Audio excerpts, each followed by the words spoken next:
Welcome to Designing an Effective ESL Teacher Ed Curriculum, Foundations of Theory, Effective Instruction, and Valid Assessments with Dr. Susie Miley, Dr. Tammy Horosky, and Renee Combs.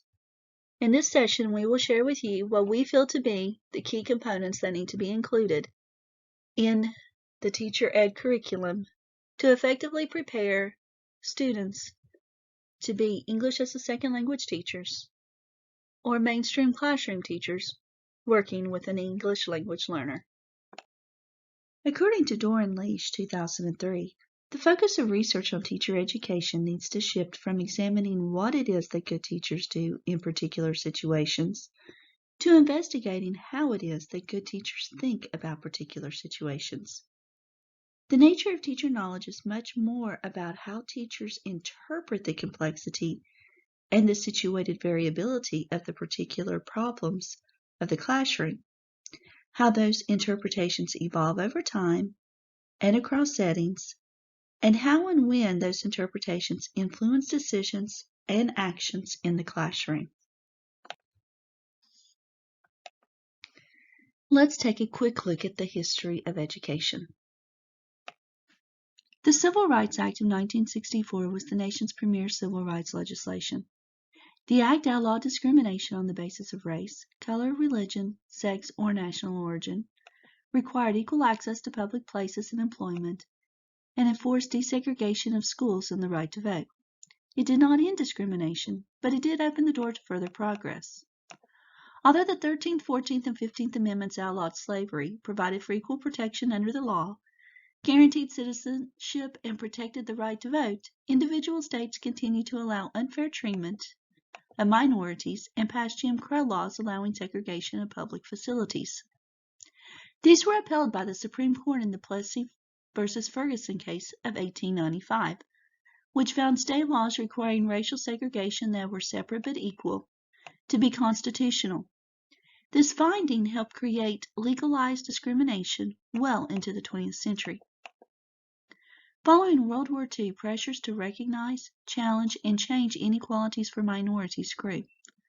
One of the most notable challenges to the status quo was the 1954 landmark Supreme Court case, Brown v. the Board of Education of Topeka, Kansas, which questioned the notion of separate but equal in public education. The court found that separate educational facilities are inherently unequal and a violation of the 14th Amendment. This decision polarized Americans, fostered debate, and served as a catalyst to encourage federal action to protect civil rights. Each year from 1945 until 1957, Congress considered and failed to pass a civil rights bill. Congress finally passed limited civil rights acts in 1957 and 1960, but they offered only moderate gains. As a result of the 1957 Act, the United States Commission on Civil Rights was formed to investigate, report on, and make recommendations to the President concerning civil rights issues. Sit-ins, boycotts, federal raids, the founding of organizations such as the Student Nonviolent Coordination Committee and the Southern Christian Leadership Conference made local demands for inclusion in the political process. All were in response to the increase in legislative activity through the 1950s and early 1960s. 1963 was a crucial year for the civil rights movement. Social pressures continued to build with events such as the Birmingham Campaign, televised clashes between peaceful protesters and authorities, the murders of civil rights workers Medgar Evers and William L. Moore, the March on Washington, and the deaths of 4 young girls in the bombing in Birmingham's 16th Street Baptist Church. There was no turning back. Civil rights were firmly on the national agenda, and the federal government was forced to respond. In response to the report of the United States Commission on Civil Rights, President John F. Kennedy proposed, in a nationally televised address, a Civil Rights Act of 1963. A week after his speech, Kennedy submitted a bill to Congress addressing civil rights. He urged African American leaders to use caution when demonstrating, since new violence might alarm potential supporters. Kennedy met with businessmen, religious leaders, labor officials, and other groups, such as CORE and NAACP, while also maneuvering behind the scenes to build bipartisan support and negotiate compromises over controversial topics. Following Kennedy's assassination in November 1963, both Martin Luther King Jr. and newly inaugurated President Lyndon B. Johnson continued to press for passage of the bill. As King noted in a January 1964 newspaper column, legislation will feel the intense focus of interest. It became the order of the day at the Great March of Washington that summer. It is for self-respect and human dignity. The House of Representatives debated for 9 days, rejecting nearly 100 amendments designed to weaken the bill. It passed the House on February 10, 1964, after 70 days of public hearings, appearances by 275 witnesses, and 5,792 pages of published testimony. The Elementary and Secondary Education Act, known as ESSA, was signed into law. The Elementary and Secondary Education Act was signed into law in 1965 by President Lyndon Baines Johnson, who believed that full educational opportunity should be our first national goal. From its inception, ESEA was a civil rights law.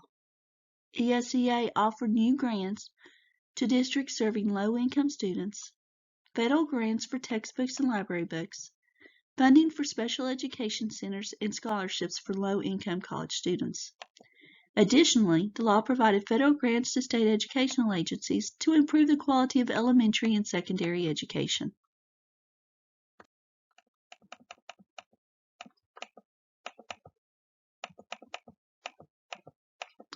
In 1971, a federal court ordered integration of the school system in San Francisco, California, which resulted in 2,856 students of Chinese ancestry joining the school system. The students did not speak English, but only about 1,000 of those students received a supplemental course in English. Non-English speaking Chinese students brought a class action suit against the San Francisco School District, claiming that the district violated the Equal Protection Clause of the 14th Amendment. The students asked for relief, but did not ask for a specific remedy.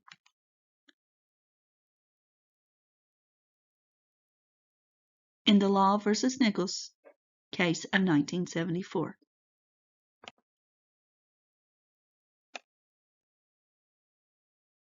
In 1971, a federal court ordered integration of the school system in San Francisco, California, which resulted in 2,856 students of Chinese ancestry joining the school system. Those students did not speak English, but only about 1,000 of those students received a supplemental course in English. Non-English speaking Chinese students brought a class action suit against the San Francisco School District, claiming that the district violated the Equal Protection Clause of the 14th Amendment. The students asked for relief, but did not ask for a specific remedy. In the Law v. Nichols case in 1974,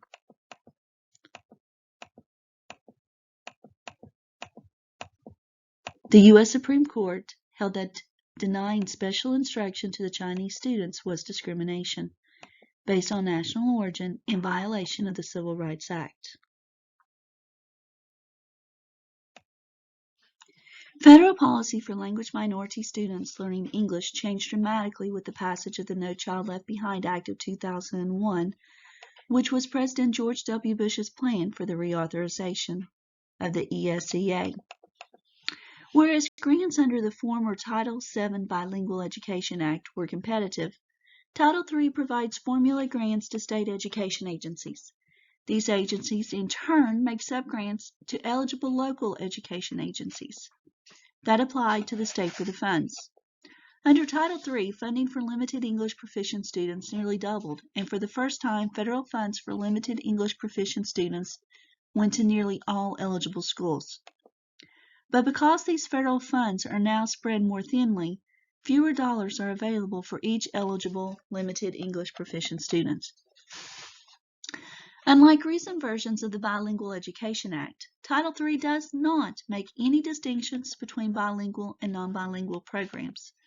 The federal law now requires only that limited English proficient students be placed in language instruction education programs, defined as an instructional course in which a limited English proficient child is placed for the purpose of developing and attaining English proficiency while meeting challenging state academic content and student academic achievement standards, and that may make instructional use of both English and a child's native language to enable the child to develop and attain English proficiency.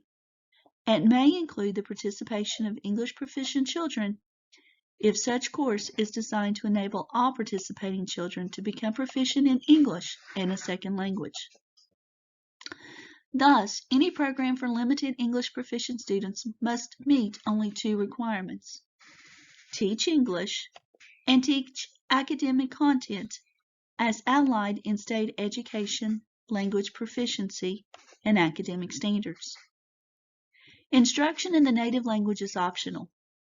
This option, without referring to translational bilingual education or dual language programs by name, nonetheless makes allowances for these types of programs. Title III gives the ultimate authority to each state to determine what programs it will and will not support. To receive Title III funds, school districts must submit plans to the state, which in turn must submit plans to the U.S. Department of Education. In these plans, school districts and their states must describe how they are using a language instruction curriculum that is tied to scientifically based research on teaching limited English proficient children and that has been demonstrated to be effective, in the manner the eligible entities determine to be the most effective. The law also stipulates that none of the requirements of Title III shall be construed to negate or supersede state law.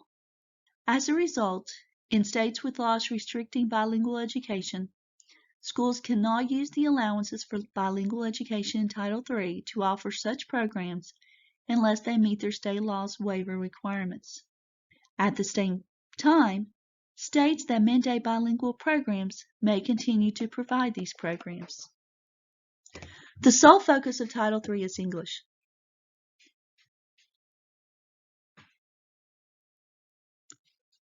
It stresses repeatedly that Title III funds and programs are to ensure that limited English proficient students attain English proficiency, develop high levels of academic attainment in English, and meet the same challenging state academic content and student academic achievement standards as all children are expected to meet, and to assist state and local education agencies in creating high-quality instructional programs that prepare limited English proficient students to enter all English instruction settings.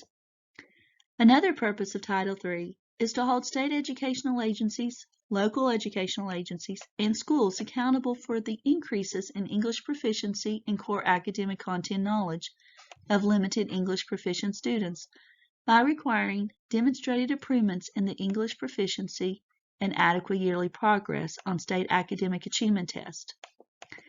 In 2012, the Obama administration began granting flexibility to states regarding specific requirements of No Child Left Behind in exchange for rigorous and comprehensive state-developed plans designed to close achievement gaps, increase equity, improve the quality of instruction, and increase outcomes for all students. There are three important pieces from No Child Left Behind for English language learners. First, the inclusion of limited English proficient students who shall be assessed in a valid and reliable manner and provided reasonable accommodations on assessments administered, including, to the extent practicable, assessments in the language and form most likely to yield accurate data. Second, enable results to be disaggregated within each state, local educational agency, and school by English proficiency status. Third, standards and objectives for raising the level of English proficiency that are derived from the four recognized domains of speaking, listening, reading, and writing, and that are aligned with achievement of the challenging state academics content and student academic achievement standards described in Section 1111. December 10, 2015 brought us the long-awaited reauthorization of the Elementary and Secondary Education Act, which for the previous 14 years was known as No Child Left Behind. The new authorization, named the Every Student Succeeds Act, maintains basic components of accountability while developing much of the control in defining what accountability will look like back to the states and local schools. Specifically with regards to English language learners, the Every Student Succeeds Act moved accountability from Title III, the title directly pertaining to English language learner education, to Title I, the first and largest federal education title, responsible for assisting states and local schools with educating all educationally disadvantaged students. This was significant because Title I is where the funding and influences have always lay in federal education. The thought was that this would elevate the visibility of English language learners. The concern was that English language learner issues would now rest and potentially more easily hide within a larger department responsible for the success of other student groups. Historically, the Title I office has not dealt with specific English language learner issues like English language development, multilingualism, and multiculturalism. Schools, even more than districts, are now responsible for English language learner progress. This includes English proficiency growth and attainment, even though reference to annual measurable achievement objectives found under No Child Left Behind have gone away. States have more discretion in how to define growth targets and trajectories than before, and this is good since we know from research that English language learner growth is nonlinear and subject to multiple complex factors. It may be bad in that states could set targets that are less obtainable, and it is unclear what penalties, if any, would be set for not meeting the targets. States must still identify schools that are not meeting the state-established goals for the English language learners, just as they would for all students. Under the Every Student Succeeds Act, there are two options for including English language learners in language arts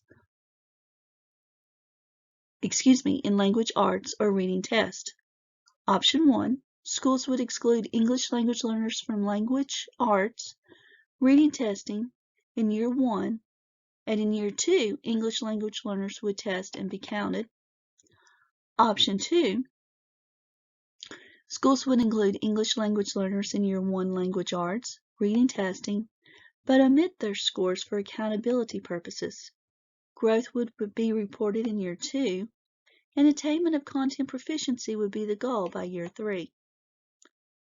States and local schools may keep former English language learners within that subgroup for 4 years now, double the time allowed under No Child Left Behind.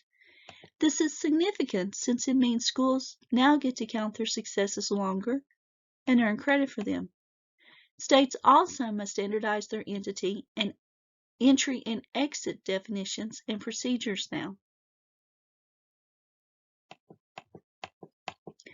Every Student Succeeds Act officially recognizes the intersection between English language learners and students with disabilities, but identifies English language learners as a separate subgroup that must be appropriately assessed for content and language growth.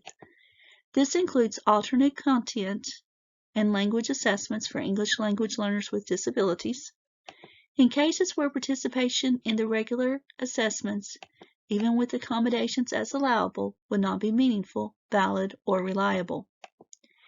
This recognition will hopefully have the effect of making more prominent the language and culture-related issues unique to English language learners. We know from research that to be successful in meeting the needs of students, the totality of their profile needs to be considered, which is the point of individualized student plans. Despite the long-standing goal We know that issues related to language development and the role of culture in achievement often have been inadequately considered, leading potentially to over-referral to special education or ineffective instruction with respect to these language and culture issues. State-approved English language development standards still are required under ESSA. These standards must correspond or align to content area standards, meaning there must be a relationship between the language goals and content goals as districts and schools develop their curricula. Family engagement is more prominent under Every Student Succeeds Act. This is certainly good news. And finally, the out-of-date and derogatory term limited English proficiency has been officially replaced with English learners. What does it mean to you, the practitioner? Hopefully, the new law buys you more flexibility to advocate for what you know works for English language learners. We need schools that are firstly language and literacy rich in every classroom. Secondly, we need everyone in our schools to understand the role of culture and primary language in the education of English language learners. Finally, the idea of differentiating instruction for language proficiency level is one that all teachers must understand, not just bilingual and English as a second language teachers. The implication of these 3 points for practice and program model will vary depending upon the local situation. But every school needs to look at how their English language learners are being served and whether they are achieving on par with their classmates. Every Student Succeeds Act offers teachers and schools more control over how to accomplish that. It allows you to take the reins and do what you know is best for the English language learners that you serve. Next, let's look at the history of teacher preparation. A shortage of teachers in the 1980s led to alternate routes to certification, which affected teacher education programs across the nation. These alternate routes created fragmentation in the following: licensure and curriculum, law of coordination with classroom practice and public school norms, such as student teaching before obtaining the teaching license, declining budgets for teacher preparation programs, and limited capacity within a state-supported program. So we need to understand that teacher preparation programs need to prepare pre-service teachers for important factors which will allow them to work well with English language students. This is for the teachers who are not necessarily English as a second language teachers, but find themselves in a mainstream classroom setting with English language learners. These teachers must possess empathy. They must make a place for culture. There has to be collaboration between that mainstream classroom teacher and the English as a second language teacher. There needs to be a stress on primary language strategies. Lightening the language load is very important. To do this, the teacher can provide visual cues, physical movement, drawings, and objects to reinforce what is being taught. And they have to set language and concept goals. Pre-service teachers need to have empathy and be culturally sensitive. Many teacher education programs require that students complete a certain number of hours in a language classroom. This could be the pre-service teacher taking Spanish or French. The purpose of this is for the pre-service teacher to be able to relate to what the English language learner may be feeling or going through when he or she finds themselves in this new setting in which they do not understand the language. So it is important that that pre-service teacher have the experience in which they find themselves struggling with a different language, maybe even a different cultural identity, and a different understanding from their peers. Journaling, reflecting, and understanding the process and applying it to similar experiences of the English language learners is extremely important and can be beneficial to both the teacher and the student. But it is imperative that the pre-service teachers understand the importance of getting to know the English language learner and the culture on a personal level. This will help to lower the English language learner's affective filter in the classroom. English as a second language in today's schools.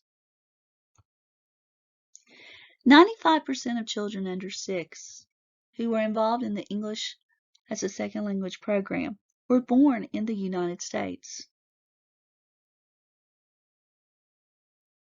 It's important to note that the ESL population is the fastest growing school-age population in the U.S.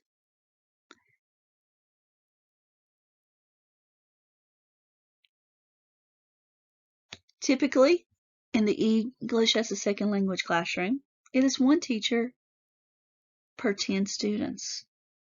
The goal is for it to be one teacher per 4 students by the year 2025.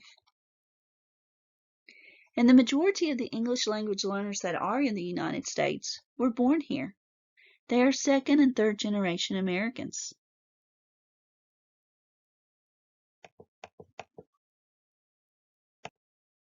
So let's look at the foundations of theory. Learning is defined as a process that brings together personal and environmental experiences and influences for acquiring, enriching, and modifying one's knowledge, skills, values, attitudes, behavior, and worldviews. Learning theories develop hypotheses that describe how this process takes place.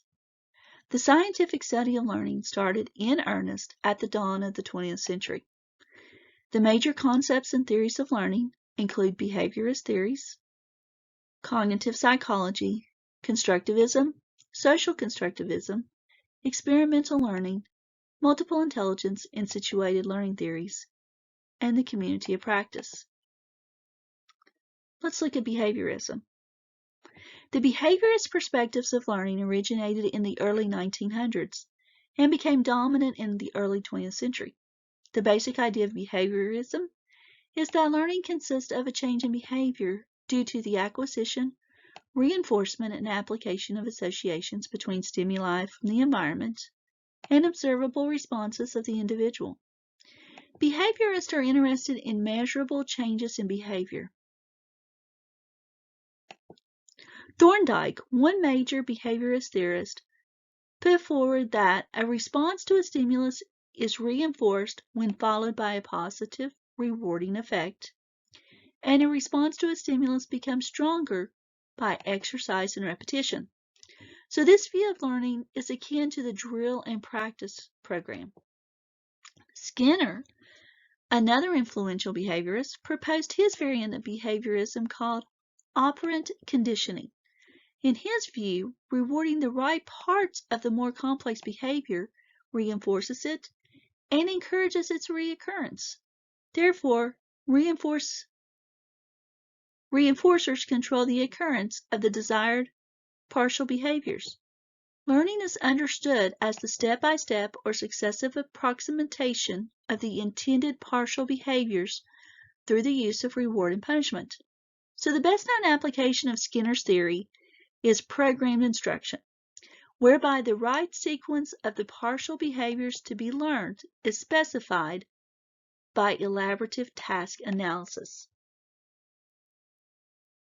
Cognitive psychology was initiated in the late 1950s and contributed to the move away from behaviorism.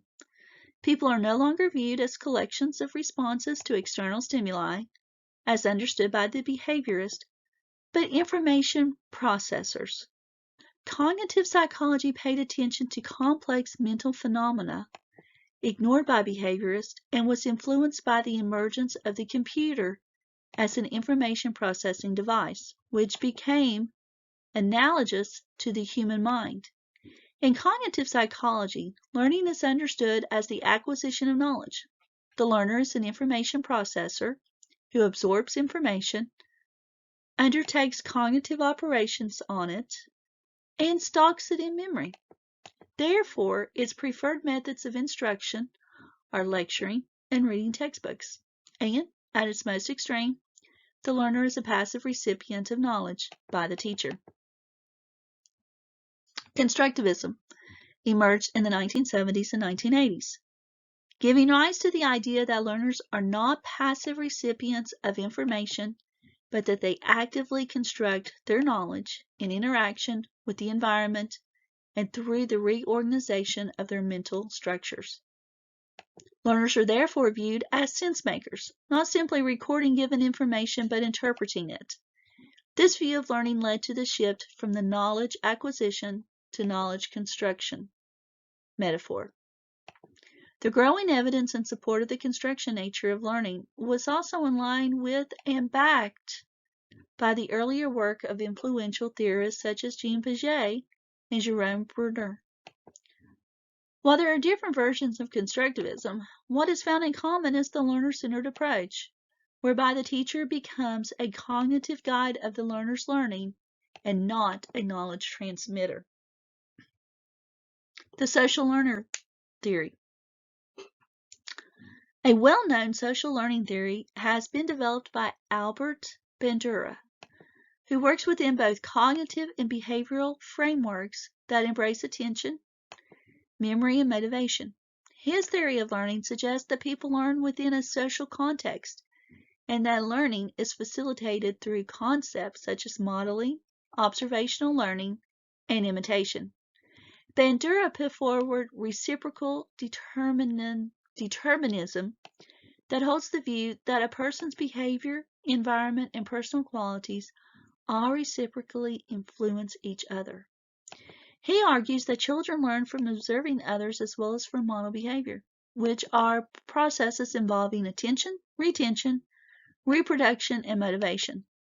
This importance of positive role modeling on learning is well documented.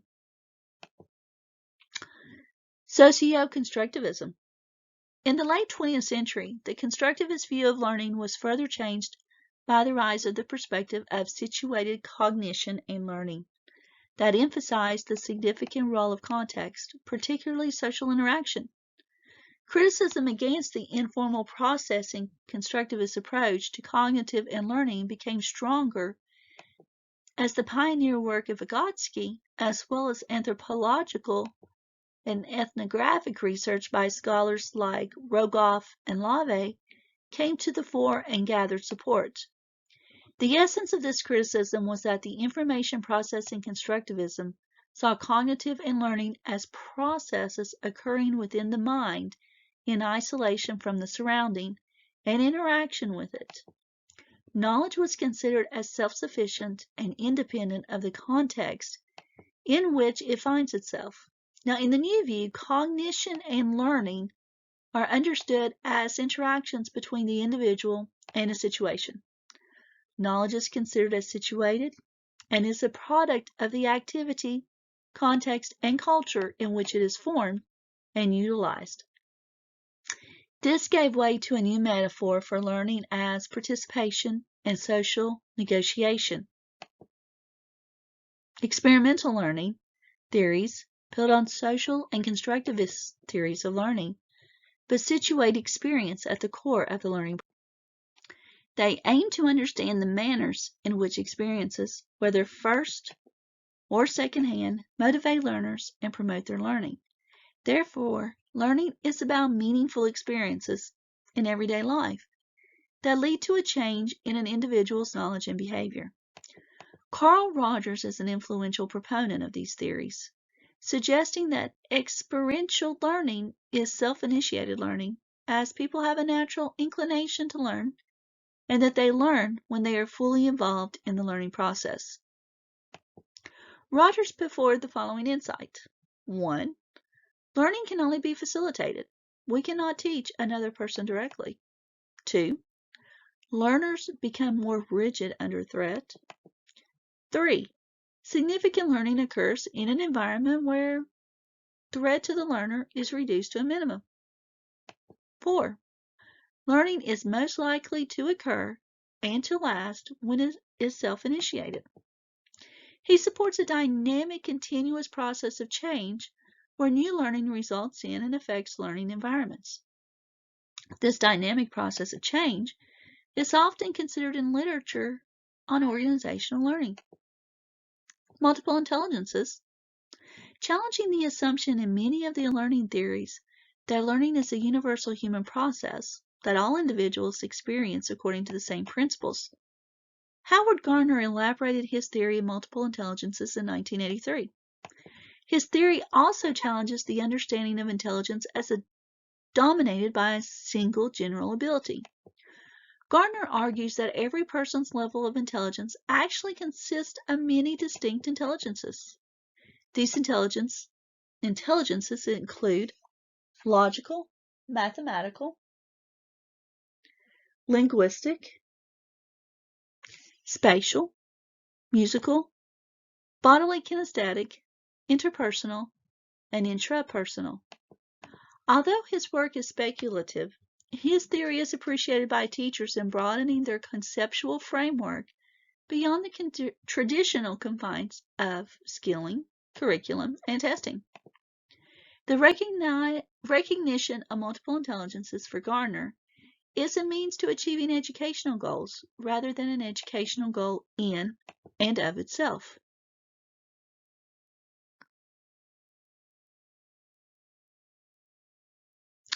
Situated learning theory and community of practice draw many of the ideas of the learning theories considered above. They are developed by Jean Lavey and Etienne Wenger. Situated learning theory recognizes that there is no learning which is not situated, and emphasizes the relational and negotiated character of knowledge and learning, as well as the engaged nature of learning activity for the individuals involved. According to the theory, it is within communities that learning occurs most effectively. Interactions taking place within a community of practice, such as cooperation, problem solving, building trust, understanding, and relations, have the potential to foster community social capital that enhances the community members' well-being. Thomas Sergiovanni reinforces the idea that learning is most effective when it takes place in communities. He argues that academic and social outcomes will improve only when classrooms become learning communities and teaching becomes learner-centered. Communities of practice are, of course, not confined to schools, but cover other settings such as workplace and organizations. 21st century learning or skills. The exploration of the 21st century learning or skills has emerged from the concern about transforming the goals and daily practices of learning to meet the new demands of the 21st century, which is characterized as knowledge and technologically driven. The current discussion about the 21st century skills leads classrooms and other learning environments to encourage the development of core subject knowledge as well as new media, literacies, critical and systems thinking, interpersonal and self-directional skills. For example, the Partnership for 21st Century Skills defines the following as key: core subjects, English, math, geography, history, civics, and 21st century themes such as global awareness, civic literacy, health literacy, environmental literacy, financial business, and entrepreneurship literacy. The learning and innovation of skills, creativity and innovation, critical thinking and problem solving, communication and collaboration. Information and media technology skills such as media literacy, and life and career skills that are flexible and adaptable, initiative and self-driven, social and cross-cultural, productive and accountable, leadership and responsible. So one main learning method that supports the learning of such skills and knowledge is group learning or thematic projects, which involves an inquiry-based collaborative work that addresses real-world issues and questions. Let's recap. Although there are many different approaches to learning, there are three basic types of learning theory: behaviorist, cognitive constructivist, and social constructivist. The chart on this slide provides a brief synopsis of each.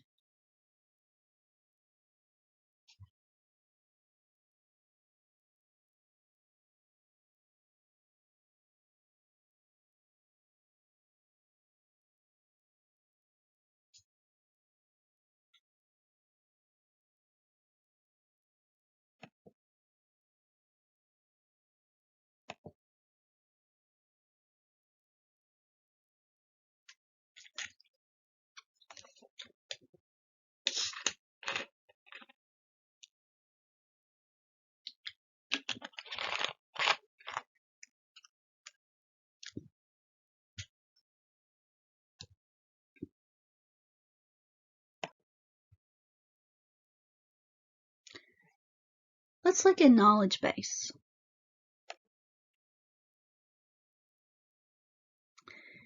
Basic skills for teaching, competency in subject matter, and pedagogy brought together create the traditional knowledge base for the teacher.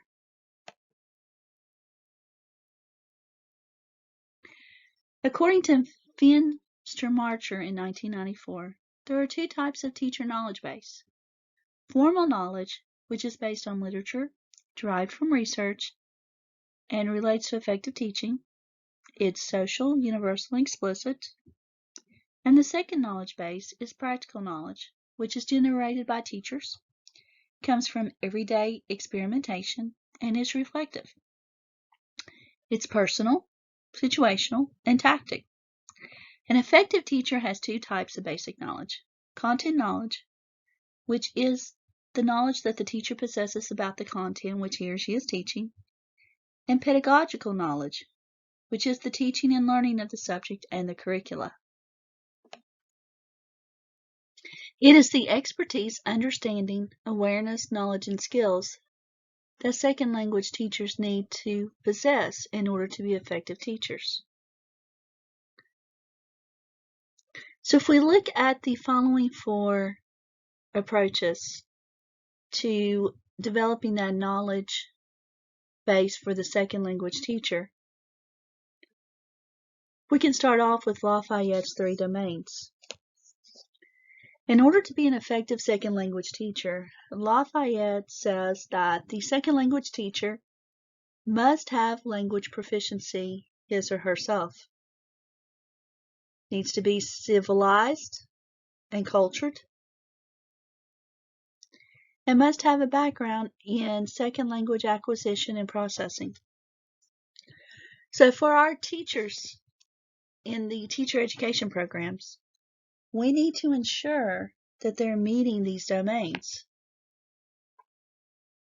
The four domains by day: the second language teacher must have the content knowledge of the subject matter, pedagogical knowledge, the practices of teaching, classroom management, and lesson planning, pedagogic content knowledge, which would be specialized teaching of a second language in relation to grammar and speaking, and needs to support knowledge, different disciplines that inform teachers' approaches, such as linguistics and psychology.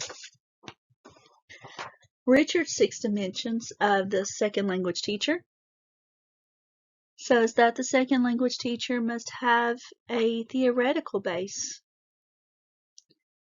must have teaching skills knowledge, must be able to communicate and be proficient in the language being taught. Subject matter knowledge is imperative. Pedagogical reasoning and decision making, such as complex cognitive and problem-solving skills, are essential. And the second language teacher needs to have the contextual knowledge of educational settings and the linguistic policies. Friedman and Johnson's reconceptualization. The premises is the examining how language teachers come to know what they know and do what they do.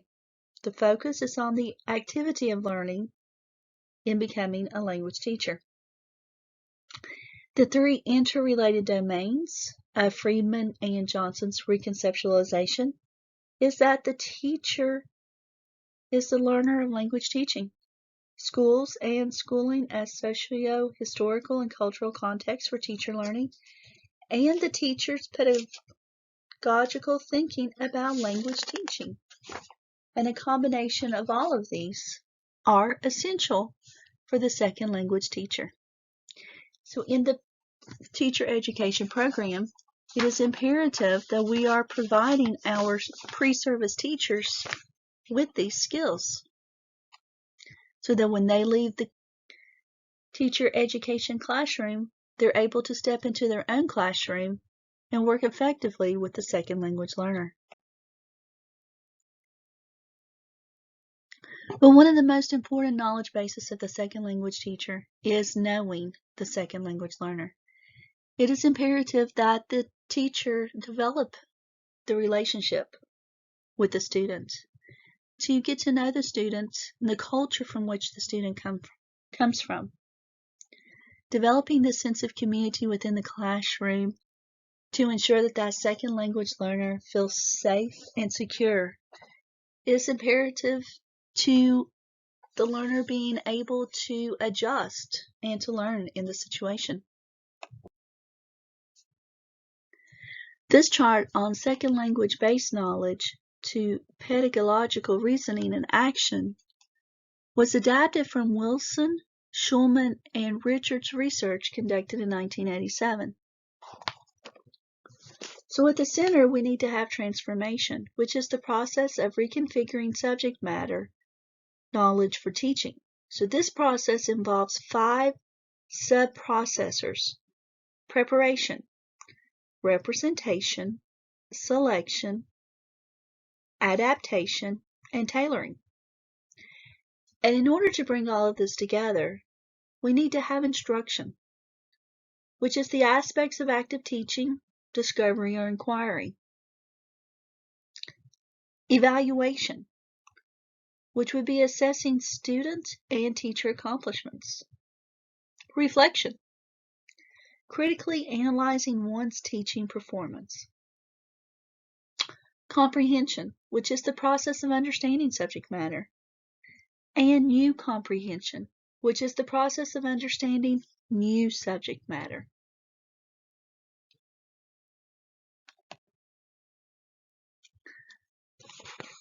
Let's look at effective instruction. Collaboration within the teacher education program is imperative. All educators must work together rather than function as separate entities within the teacher preparation program. We need to encourage our students to work collaboratively with the people within their own group settings when they're in their classroom. The ESL teacher and the mainstream classroom teacher have to work together to ensure the understanding of the English language learner. The mainstream classroom teacher needs to see the English as a second language teacher as a resource, a person who can provide more insight into strategies, theories, and techniques that can be beneficial to that English language learner. One way that a teacher preparation program within itself can do this is to ensure that there are courses required within the program that help to prepare that mainstream teacher to work with English language learners within the classroom. It is important that there's a realization between the link and interdependence between a child's first language and the learning of their second language.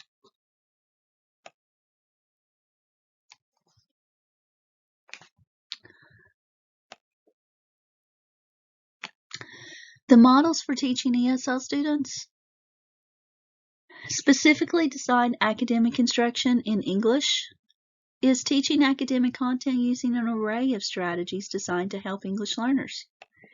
These include activating student knowledge using think, pair, share, simple knowledge, brainstorming, modeling, and other effective classroom strategies. Pull-out instruction is a service delivery model that takes students out of the content classroom to receive English language instruction.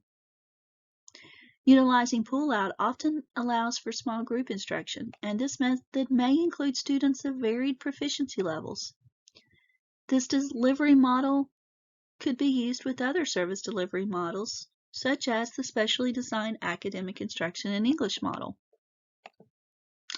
Content-based instruction is a model of providing English language instruction in content and language. Content-based instruction teaches the core curricula using authentic text and language tailored to the language proficiency levels of the English learners in the classroom.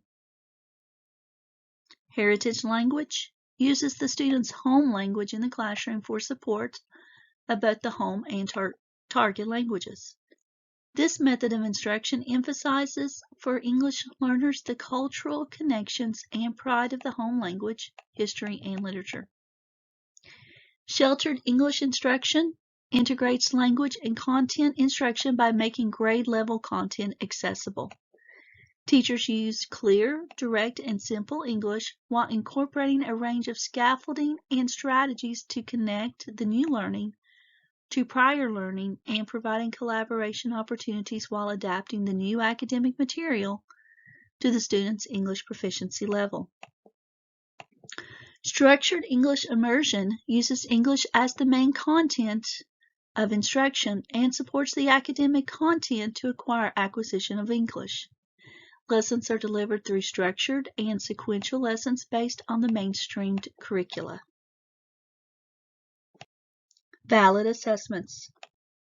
There are 6 characteristics of classroom assessment. 1. Learning-centered. Its focus is on observing and improving learning, rather than on observation and improving teaching. 2. Teacher-directed.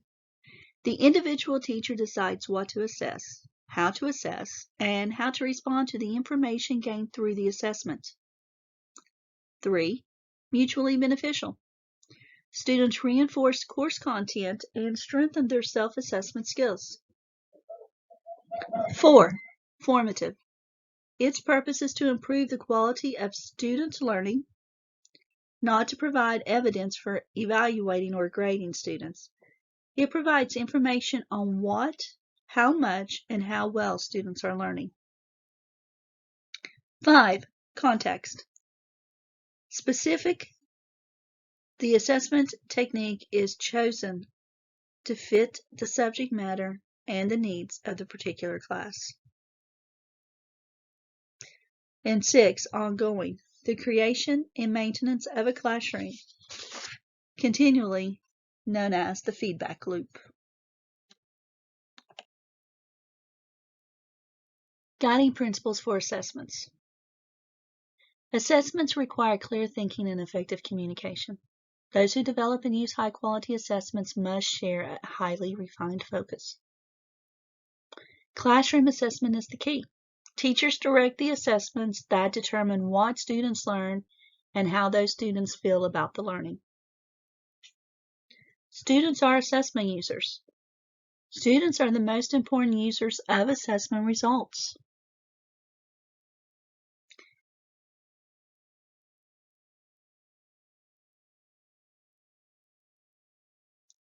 Clear and appropriate targets are essential. The quality of any assessment depends first and foremost on the clarity and appropriateness of our definition of the achievement targets to be assessed. So types of achievement targets. Knowledge targets. Teachers expect students to master some content. Reasoning targets. It's virtually always the case we want students to be able to use the information to reason and solve certain kinds of problems. Skill targets. In most classrooms, there are things teachers want their students to be able to do. Product targets. Another way for students to succeed academically is through creating quality products. Dispositional targets. This final category of value targets is quite broad and complex and includes those characteristics that go beyond the academic into the realms of the affective and personal feeling states, such as attitudes towards something, sense of academic self-confidence, or interest in something that motivationally predisposes a person to do or not to do something. High quality assessment is a must. High quality assessment is essential in all assessment contexts.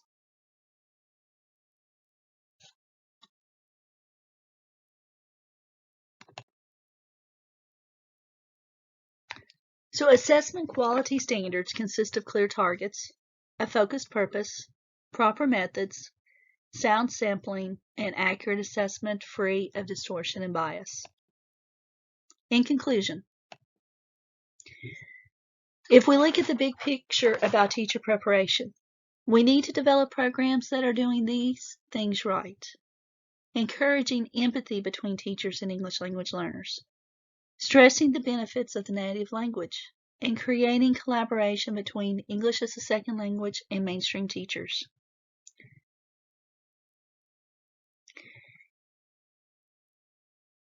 As educators of pre-service teachers, we need to ensure that we are incorporating all of these components into our teacher preparation program in order to better prepare our students to be English as a second language teachers, whether they're in a specific English as a second language classroom or in the mainstream classroom working with English language learners.